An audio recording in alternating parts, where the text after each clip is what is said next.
If you've clicked on this video, you're probably installing a vinyl plank or a laminate floor that taps together.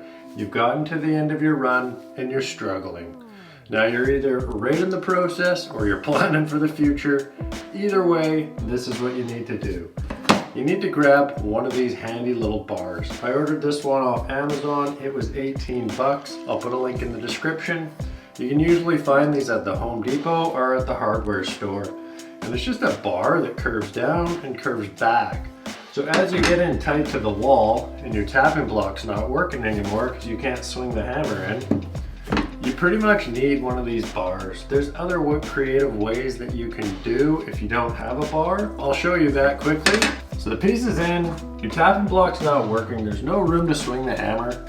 Throw like a block, even cut out the right size block of wood in there that you need, and then just get some type of pry bar, and you can make sure you're on the edge there. You hear that snap? That snapped into place. So that's one way that you can do, but totally recommend these bars. The bar is just simple. We'll take this piece out, slap it back on there. So with the bar, yeah, it's pretty self-explanatory. You hook it on the edge. Make sure you're sitting properly. You don't want to hook it down on the tongue here, because when you hit that, you can break the tongue off and then it'll never go together. So hook right on the edge. And then when you give this thing a tap, you want to just hold down this end so that it doesn't want to pop up over the edge and damage the edge. You just give that a little tap. So now you've got your final strip for the wall. So you want to like for a final strip like this, you can't necessarily assume that the wall is parallel to your flooring. It should be close, but it might not be.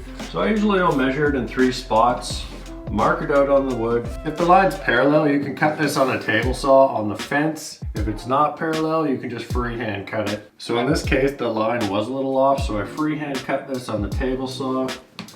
I'm gonna put this piece in here. The edge in. And again, if you don't have the little bar, you can just use one of these little red bars. Totally recommend these things. One of the best tools that I own.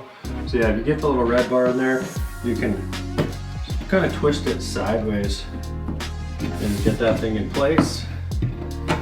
Yeah, the red bar, you can see I did damage the floor a little bit. That'll be covered by the baseboard. But it is a lot easier with the proper flooring installation bar.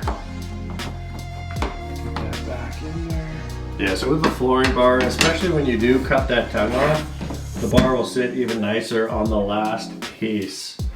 So you get that in there.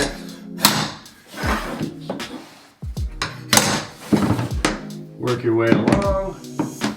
Usually it's about 3 spots that you need to do.